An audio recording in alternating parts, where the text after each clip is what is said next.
सबसे पहले तो मैं आप तमाम छात्रों का और टीचर्स का और मुफ्ती तैयब साहब का हृदय और दिल की गहराई से शुक्रिया अदा करूंगा कि उन्होंने अपना बहुत ही कीमती समय इस भीषण गर्मी में निकाल करके हमें 10 मिनट का समय दिया, हमारा इस्तकबाल किया। इसके बाद एक और हस्ती है, मेहराब कंपनी के मालिक नेताजी अरशद खान मेहराब, जिन्होंने मुझे जयपुर से बैठ करके हौसला दिया कि बेटा आप चलिए इस सफ़र पर।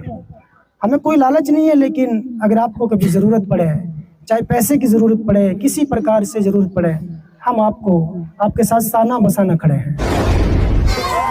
मैंने सुना है नाकनौल का जो ये बड़ा इदारा है, मदरसा है, ये बहुत ही एक नामचीन है। इस चीज़ के लिए जाना जाता है कि यहाँ पर एजुकेशन बहुत उच्च कोटि की दी जाती है और यहाँ जितने छात्र पढ़ाई करते हैं उन्होंने अपने आप में एक इतिहास बनाया है।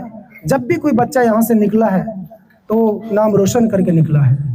आज जो यात्रा है, तमाम साथियों को बताना चाहता हूँ, ये यात्रा दहेज और नशे के खिलाफ है और शिक्षा को बढ़ावा देने के लिए शिक्षा के प्रति हम लेकर चले हैं कि आज मेवात का जो शिक्षा का स्तर बहुत डाउन जा चुका है।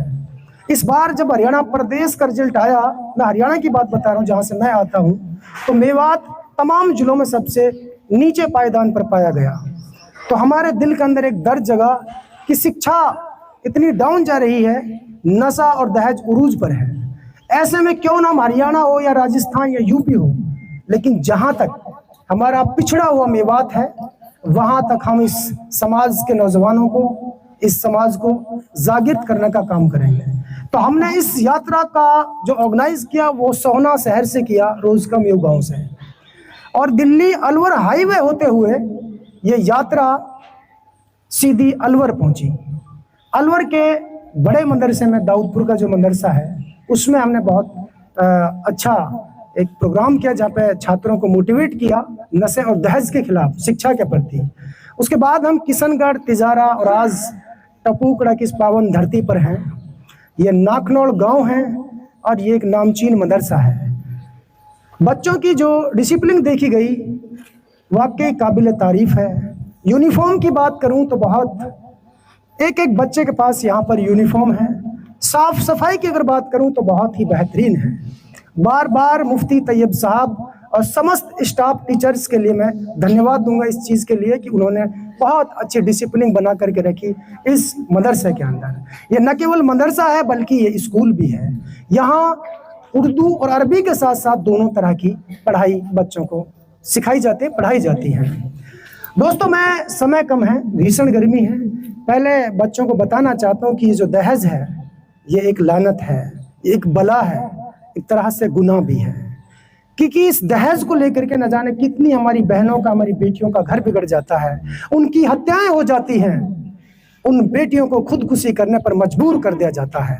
बाद में कहा जाता है कि ये पागल है, ज्यादा बोलती है, सासू की इज्जत नहीं करती, देवर की इज्जत नहीं करती है, लेकिन ऐसा नहीं है।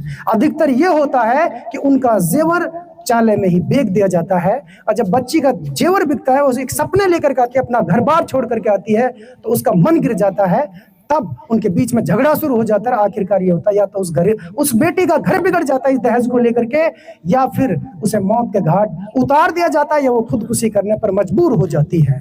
और उसके बाद एक और चीज होती है मेवात के अंदर, 4 पंच बैठते हैं, 10 लाख 5 लाख 2 लाख में फैसला कर लेते हैं, बच्ची को सुपुर्द खा कर देते हैं। यह अक्सर देखा जा रहा है, किसी बच्ची को इंसाफ नहीं मिलता है। इसलिए आप, ये नई नस्ल मेरे सामने है, जो मेवात बिगड़ गया वो बिगड़ने दो, वो हमसे नहीं सुधरेगा। लेकिन आप पूरे कागज की तरह हैं, आप कोई नशा नहीं करते हैं, आपकी शादियां नहीं हुई, आप बच्चे हैं अभी, 5 साल 10 साल 15 साल बाद आपकी शादी होगी, जरूर होगी। अगर जीवन मिला है तो शादी भी होगी रीति रिवाज के अनुसार। इसलिए मैं तमाम अपने भाइयों से, जितने मेरे भाई मेरे सामने खड़े हैं, इनको मैं एक शपथ दिलाऊंगा, इस तिरंगे के नीचे जिस चीज के लिए न शरीयत में जगह है न संविधान में जगह है, फिर हम उस गुनाह को क्यों करते हैं। इसलिए अगर सुनहरा मेवात, उज्जवल मेवात, एक नए मेवात का आगाज अगर करना है, जो आज से 100 बरस पहले मेवात था, अगर ऐसा मेवात आपको बनाना है भले ही उस जमाने में शिक्षा कम थी, ईमान बहुत मजबूत था लोगों का। ये बदहयाई नहीं थी, बेहयाई नहीं थी, जहालत नहीं थी। लेकिन आज ये तमाम चीजें उरूज पर हैं, शिक्षा आखिरी पायदान पर है। इसलिए तमाम छात्रों से मैं अपील करूंगा कि आप मेरे साथ 3 नारे देंगे और शपथ लेंगे कि जब आपकी शादियां होंगी तो आप दहेज नहीं लेंगे। तो क्या आप दहेज का बाइकआउट करोगे? ठीक है, क्या आप नशा नहीं करते हैं? लेकिन आगे चल करके किसी रंगत की संगत माँ के सलामत भी हो सकते हैं। आगे के 10 साल बाद का जो मेवात आएगा उसके लिए हम काम कर रहे हैं, 10 साल पहले से काम कर रहे हैं। पढ़ेंगे तभी तो बढ़ेंगे ना। आज हमारे मुफ्ती साहब हैं तैयब साहब, उन्होंने शिक्षा प्राप्त की है, तभी तो वो हजारों सैकड़ों बच्चों को शिक्षा दिला रहे हैं ना। इतना अच्छा इदारा, मदरसा, स्कूल उन्होंने बनाया है। शिक्षा नहीं होती तो क्या करते बताइए। तो इसलिए आपको पढ़ना है और आगे बढ़ना है। मैं एक छोटा सा पत्रकार हूँ आपके सामने। मैं थोड़ा बहुत पढ़ा हूँ, किताबें पढ़ी, उनसे सीखा ज्ञान, और आज यहाँ खड़ा हूँ कि आपको मोटिवेट करने आया हूँ। ज्ञान नहीं होता तो नहीं आ पाता। आप सबके बीच में मैं एक और शख्सियत का नाम लेना चाहता हूँ जो मेहमान था आज का हमारे इस प्रोग्राम का। मेवात की बहुत बड़ी कंपनी के मालिक हैं, मेहराब ट्रांसपोर्ट कंपनी का नाम आपने सुना होगा, जिनकी हजारों गाड़ियां हैं। वो आज यहाँ आना था लेकिन किसी जरूरी काम से वो हमारे बीच नहीं आ सका। वो पहला ऐसा शख्स है, जब मैंने इस यात्रा को शुरू किया तो उन्होंने जयपुर से मुझे कॉल की, कहा कि अरशद भाई हमें ऐसा महसूस हो रहा है कि कहीं एक सूखे पेड़ को पानी लग रहा है। तो हमने सोचा कि हम जयपुर से चलकर मेवात पहुंचे, पैदल पहुंचे, ताकि हमारी मेवात दहेज और नशे से छुटकारा पाए। लेकिन हम नहीं चल पाए।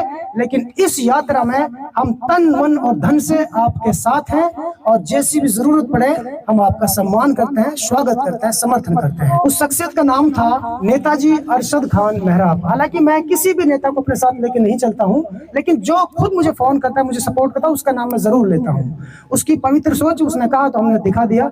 तो उन्होंने कहा कि अरशद भाई आप आगे बढ़िए, हम आपके साथ हैं। और तमाम नेताओं को, तमाम 36 बिरादरी के लोगों को इस सामाजिक यात्रा का समर्थन करना चाहिए। ये मेरा कोई पर्सनल काम नहीं है। मैं 10,000 रुपए पर डे कमाने वाला एक छोटा सा बंदा आपके सामने खड़ा हूँ। एक दिन की इनकम मेरी 10,000 रुपए है। मेरे बड़े बड़े यूट्यूब चैनल और फेसबुक पेज हैं जिनसे कि मेरी अर्निंग आती है। लेकिन मैं सब कुछ भूल करके इस समाज के लिए पैदल निकल पड़ा हूं अपने घर से। 55 दिन की मेरी यात्रा कम से कम है।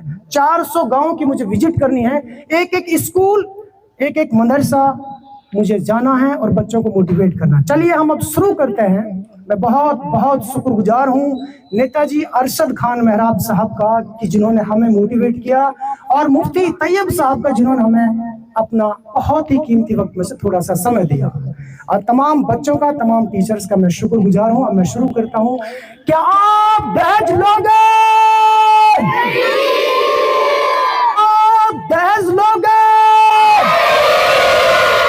क्या आप दहेज लोगे?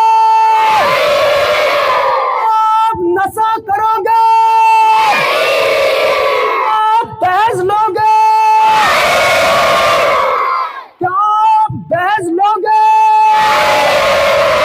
दोस्तों, यदि आप हमारी इस वीडियो को फेसबुक पेज पर देख रहे हैं तो हमारे पेज को लाइक कीजिए, शेयर कीजिए। यदि इस वीडियो को यूट्यूब पर देख रहे हैं तो हमारे चैनल को सब्सक्राइब कीजिए और बेल आइकन घंटी को दबा दीजिए।